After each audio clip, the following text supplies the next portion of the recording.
সুপ্রিয় দর্শক শ্রোতা, ইসরায়েল ফিলিস্তিন নির্বিচারে হামলা চালিয়ে যাচ্ছে। এই হামলার বিরুদ্ধে অবস্থান নিয়েছে ইরান, ইরানের পাশে দাঁড়িয়েছে রাশিয়া, চীন, উত্তর কোরিয়া সহ মুসলিম দেশগুলো। ইসরায়েলের পক্ষে অবস্থান নিয়েছে আমেরিকা এবং ইতিমধ্যে কিন্তু হুমকি আসছে দাঁত ভাঙা জবাব দেওয়া হবে। ইরান কখনোই কিন্তু পারমাণবিক অর্জনের বিষয়ে কারোর সঙ্গে আপোষ করবে না। পেজেশকিয়ান কিন্তু হুঙ্কার দিয়েছেন, যদি ইসরায়েল এবং ইরান এবং যুক্তরাষ্ট্রের মধ্যে যুদ্ধ লেগে যায় সেক্ষেত্রে কে জয়লাভ করতে পারবে। এ সম্পর্কে আপনার মতামত কমেন্টস বক্সে লিখে জানান এবং আমাদের হাতে পাওয়া আন্তর্জাতিক সংবাদের শুরুতে থাকবে সংবাদ শিরোনাম পরে বিস্তারিত। হুতিদের ব্যালিস্টিক ক্ষেপণাস্ত্র হামলায় কাঁপল ইসরায়েল। এদিকে ইউক্রেন রাশিয়ার ক্ষেপণাস্ত্র হামলা, নিহত 24। ইসরায়েলকে লক্ষ্য করে হামাসের 17টি রকেট নিক্ষেপ, লক্ষ্যবস্তুতে আঘাত। আরো জানিয়ে দিব, কিয়েভে রুশ ক্ষেপণাস্ত্র হামলায় ধ্বংস ভারতীয় ওষুধ কোম্পানির গুদাম। হুমকি আসলে দাঁত ভাঙা জবাব দেওয়া হবে। ইরান কখনোই পারমাণবিক অর্জনের বিষয়ে কারোর সঙ্গে আপোষ করবে না। পেজেশকিয়ানের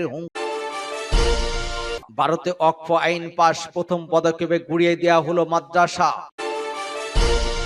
এবং সর্বশেষে জানিয়ে দিব, ফিলিস্তিনের ইসরায়েলি বর্বরতার প্রতিবাদে আরব লীগের নিন্দা।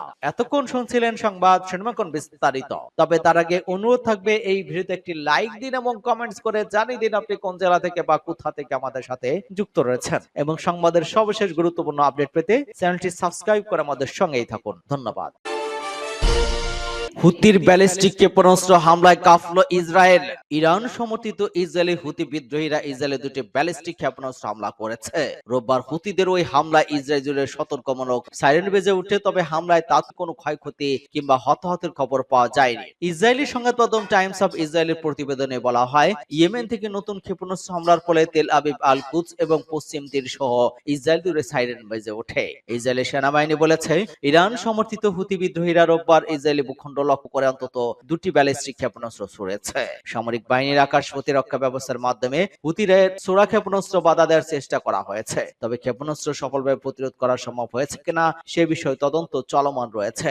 এক বিবৃতিতে হুতি জানিয়েছে, ইয়েমেনি সশস্ত্র বাহিনী দুটি ব্যালিস্টিক ক্ষেপণাস্ত্র দিয়ে একটি নির্দিষ্ট সামরিক অভিযান পরিচালনা করেছে, যার মধ্যে একটি হাইপারসনিক ব্যালিস্টিক দুই ক্ষেপণাস্ত্র ছিল, যা ইসরায়েলের আশতাদের পূর্বাংশে সেবেদ মিস ঘাঁটি লক্ষ্য করে নিক্ষেপ করা হয়েছিল। অন্য ক্ষেপণাস্ত্রটি ইসরায়েলের ইয়াপা অঞ্চলে বেন গুরিয়ান বিমানবন্দরকে লক্ষ্য করে নিক্ষেপ করা হয়েছিল।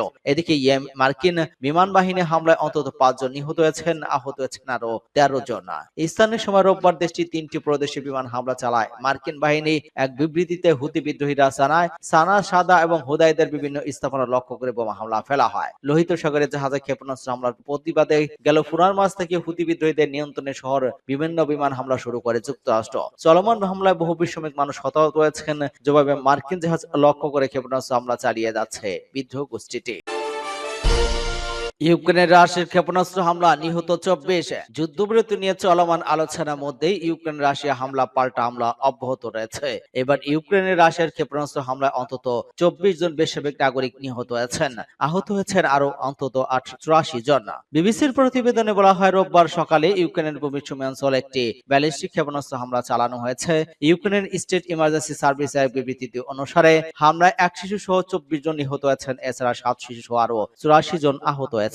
ইউক্রেনের প্রেসিডেন্ট ভলোদিমির জেলেনস্কি এবং হামলার প্রতিক্রিয়া জানিয়েছেন। তিনি ওই হামলাকে ভয়াবহ বলে বর্ণনা করেছেন। হামলাকে একটি সাধারণ শহরের রাস্তা এবং সাধারণ মানুষকে আঘাত করেছে বলে মন্তব্য করেন তিনি। জেলেনস্কি বলেন, প্রাথমিক প্রতিবেদনে দেখা যাচ্ছে যে কয়েক ডজন বেসামরিক লোক নিহত বা আহত হয়েছে। তিনি আরো বলেছেন, বিশ্বকে দৃঢ়ভাবে এর প্রতিক্রিয়া জানাতে হবে। নিজের টেলিগ্রাম চ্যানেলে এক পোস্টে জেলেনস্কি আরো বলেছেন, জেরুজালেম প্রভুর প্রবেশের উৎসব পাম সানডে উপলক্ষে যখন মানুষ গির্জায় যাচ্ছিল, ঠিক সেই সময় রাশিয়ার সুমির কেন্দ্রস্থলে আঘাত করেছে। তিনি আরো বলেছেন, মার্কিন যুক্তরাষ্ট্র এবং ইউরোপ বিশ্বের সকল এই যুদ্ধ বা হত্যার অবসান চায়, কিন্তু রাশিয়া ঠিক ওই ধরনের সন্ত্রাস চায়। এই যুদ্ধকে টেনে নিয়ে যাচ্ছে। আক্রমণকারীর উপর চাপ না দিলে শান্তি অসম্ভব। তিনি আরো বলেছেন যে আলোচনা কখনো ব্যালিস্টিক ক্ষেপণাস্ত্র কিংবা বোমা থামাতে পারেনি। 3 বছরের বেশি সময় ধরে চলমান ইউক্রেনের যুদ্ধের অবসানে সংশ্লিষ্ট পক্ষগুলোর মধ্যে আলোচনা চলছে। শুক্রবার সেন্ট পিটার্সবার্গে রাশিয়ার প্রেসিডেন্ট ভ্লাদিমির পুতিনের সাথে দেখা করেন মার্কিন প্রেসিডেন্ট ডোনাল্ড ট্রাম্পের বিশেষ দূত স্টিভ উইটকফ। ইসরায়েলকে লক্ষ্য করে হামাসের ছোটহাতি রকেট নিক্ষেপ, লক্ষ্যবস্তুতে আঘাত। ফিলিস্তিনি ইসলামী প্রতিরোধ আন্দোলন হামাসের সামরিক শাখা ইয়াজিদ্দিন কাসসাম ব্রিগেড ঘোষণা করেছে যে তারা ইহুদিবাদী ইসরায়েলের অব্যাহত গণহত্যা এবং বর্বরতার জবাবে অধিকত আশতোত এবং আশকেলন শহরে রকেট নিক্ষেপ করেছে। ইহুদিবাদী গণমাধ্যম জানিয়েছে গাজা উপত্যকা থেকে আশতোতের দিকে 60টি এবং লাসিস এলাকা থেকে 10টি রকেট নিক্ষেপ করা হয়েছে। বলা হচ্ছে ক্ষেপণাস্ত্রগুলো নির্ধারিত লক্ষ্যবস্তুতে আঘাত করেছে। এছাড়া ইসরায়েলি সেনাবাহিনী গাজা থেকে ছোড়া সব রকেট মোকাবেলা করা সম্ভব হয়নি বলে স্বীকারও করেছে। গাজা স্বাস্থ্য মন্ত্রণালয়ের তথ্য অনুযায়ী 17 মাসের সময় ধরে বেশ চলা ইসরায়েলি বর্বর হামলায় অন্তত 50,523 জন ফিলিস্তিনি শহীদ হয়েছেন।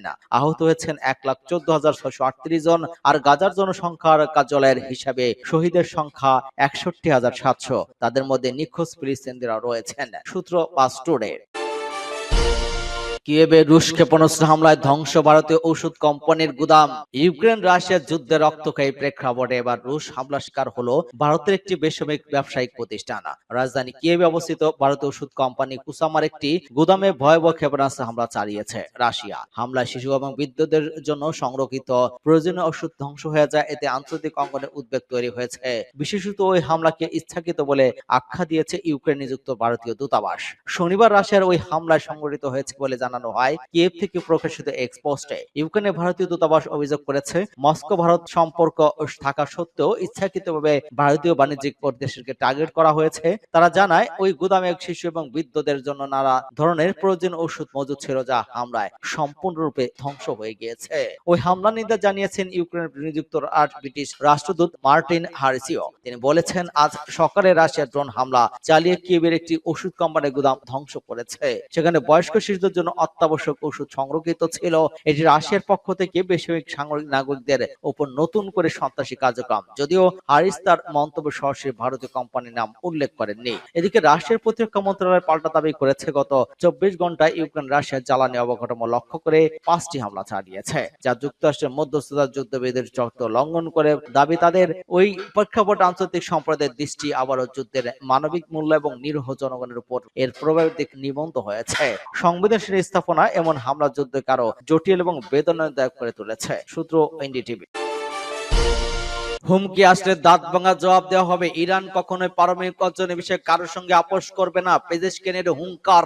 ইসলামী প্রজাতন্ত্র ইরানের প্রেসিডেন্ট মাসুদ পেজেশকিয়ান বলেছেন যে তার দেশ পারমাণবিক অর্জন থেকে পিছু হটবে না বা কোনোভাবেই আপোষ করবে না। একই সঙ্গে মার্কিন যুক্তরাষ্ট্রের সামরিক হুমকি প্রত্যাখ্যান করেছেন তিনি। জাতীয় পারমাণবিক প্রযুক্তি দিবসের সভা অনুষ্ঠান এবং সার্বিক শিল্পের সর্বশেষ অর্জনের উন্মোচন অনুষ্ঠানে পেজেশকিয়ান এর মন্তব্য করেছেন। তিনি জোর দিয়ে বলেছেন যে মার্কিন যুক্তরাষ্ট্র যত বেশি হুমকি দিবে তত শক্তিশালী ইরান এর বিরুদ্ধে রুখে দাঁড়াবে। প্রেসিডেন্ট পেজেশকিয়ান বলেছেন, আমরা শান্তি এবং নিরাপত্তা চাই। আমরা সংলাপের জন্য প্রস্তুত আছি, তবে তা হতে হবে মর্যাদা এবং পারস্পরিক সম্মানের উপর ভিত্তি করে।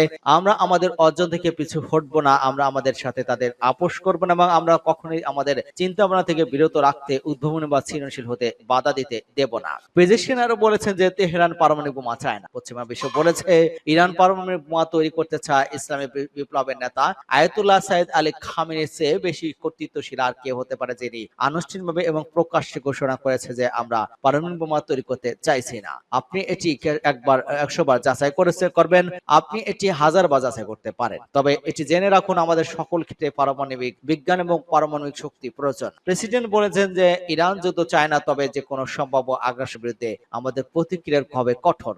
পেজেশকিয়ান জোর দিয়ে আরো বলেছেন, আমরা যুদ্ধ চাই না, তবে আমরা প্রিয়জনরা যে জ্ঞান এবং শক্তি তৈরি করেছেন তা দিয়ে আমরা যে কোনো আগ্রাসনের মুখে অত্যন্ত শক্ত হয়ে দাঁড়াবো। তারা যত বেশি আমাদের আক্রমণ করে আমরা তত বেশি শক্তিশালী হবো। তারা যত বেশি আমাদের হুমকি দেবে আমরা তত বেশি শক্ত হয়ে তাদের সামনে দাঁড়াবো। আমরা আক্রমণকারী নই, আমরা কাউকে আক্রমণ করব না। সূত্র পাস টুডে।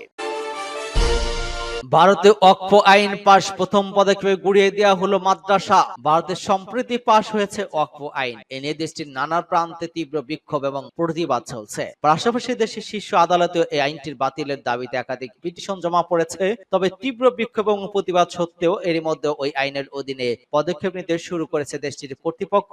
প্রথম পদক্ষেপ হিসেবে বিজেপি শাসিত মধ্যপ্রদেশের পান্না জেলায় বুলডোজার গুড়িয়ে দেওয়া হয়েছে ওইটি মাদ্রাসা। প্রশাসনের দাবি অবৈধভাবে জায়গা দখল করে তৈরি হয়েছিল ওই মাদ্রাসা নির্দিষ্ট অভিযোগের ভিত্তিতে মাদ্রাসা পরিচালনা কমিটি ওই প্রতিষ্ঠানটি ভেঙে ফেলেছে। প্রশাসনিক কর্মকর্তারা জানিয়েছেন, অবৈধভাবে নির্মাণের অভিযোগ ওই মাদ্রাসার বিরুদ্ধে প্রথম অভিযোগ দায়ের করেছিলেন এক মুসলিম ব্যক্তি। সেই অভিযোগের পর মধ্যপ্রদেশে বিজেপি সভাপতি বিষ্ণু দত্ত শর্মা প্রশাসনের কাছে অভিযোগ দায়ের করেন। এরপর মাদ্রাসা কমিটির কাছে নোটিশ পাঠায় প্রশাসন। সেই নোটিশের ভিত্তিতে মাদ্রাসা কমিটি ওই শিক্ষা প্রতিষ্ঠান বুলডোজার নিয়ে আসে বলে স্থানীয় সংবাদ মাধ্যমের প্রতিবেদনে দাবি করা হয়। প্রতিবেদনে দাবি করা হয়, কর্মকর্তারা জানিয়েছেন স্থানীয় প্রশাসন একটি ভেঙে ফেলার জন্য পদক্ষেপ নেওয়ার আগেই সদ্য পাস হওয়া ওয়াকফ আইনের প্রেক্ষিতে মাদ্রাসা পরিচালনা কমিটি নিজে থেকেই ব্যবস্থা নিয়েছে। পান্নার বিডি কলোনিতে গত 30 বছর ধরে অবৈধভাবে চলছিল মাদ্রাসাটি। বছর পর বছর ধরে একাধিক নোটিশ জারি করা সত্ত্বেও কাজের কাজ কিছুই হয়নি। তবে ওয়াকফ সংশোধনী আইন প্রণয়ন এবং কঠোর প্রয়োগের সতর্কতা জারির পর মাদ্রাসা পরিচালনা কমিটির সদস্যরা স্বেচ্ছায় কমিটি ভেঙে ফেলার জন্য বুলডোজার ব্যবহার করে। মধ্যপ্রদেশের বিজেপি সভাপতি বিষ্ণু দত্ত শর্মা স্থানীয় সংবাদ মাধ্যমকে বলেন, ওয়াকফ সংশোধনী আইনের মাধ্যমে এই ধরনের অপব্যবহার রোখা যায়। এই ধরনের সম্পত্তিগুলো সহজে কাজে লাগানো হবে। বিভিন্ন কর্মকাণ্ডের আলে সংগঠিত তহবিল এখন সংখ্যালঘু সম্প্রদায়ের সদস্যদের উন্নয়নের জন্য ব্যবহার করা হবে। সূত্র টাইমস অফ ইন্ডিয়া। ফিলিস্তিনে ইসরায়েলি বর্বরতার প্রতিবাদে আরব লীগের নিন্দা। ফিলিস্তিনের পশ্চিম তীরে ইসরায়েলি বাহিনীর বর্বরতা হামলায় 11 ফিলিস্তিনি প্রাণহানির ঘটনায় তীব্র নিন্দা জানিয়ে আরব মিশরের রাজধানী কায়রোর তাহরির স্কয়ারে অবস্থিত আরব লীগের সদর দপ্তর জংস্টাটির জরুরি এক সভায় এই নিন্দা জ্ঞাপন করা হয়। সূত্র ওয়াকফ নিউজের বুধবার অধিকৃত পশ্চিম তীরে ইসরায়েলি নৃশংস হামলার প্রতিবাদে এক জরুরি বৈঠকে ডাক দেয় আরব লীগ সংস্থাটির নেতারা বলেছেন, ইসরায়েলি বাহিনী নাবলুসে মানবতা বিরোধী অপরাধ করেছে, শিশু এবং বৃদ্ধের উপর গুলি চালায়। তাদের এই বর্বর হামলায় 11 জন নিহত এবং শতাধিক নিরাপত্তার ফিলিস্তিনি আহত হয়েছেন। এদের মধ্যে 6 জনের অবস্থা আশঙ্কাজনক। জাতিসংঘের 1994 সালের রেজুলেশন এবং আন্তর্জাতিক আইন অনুযায়ী ইসরায়েলি ভয়াবহ অপরাধের করেছে নাবলুসে।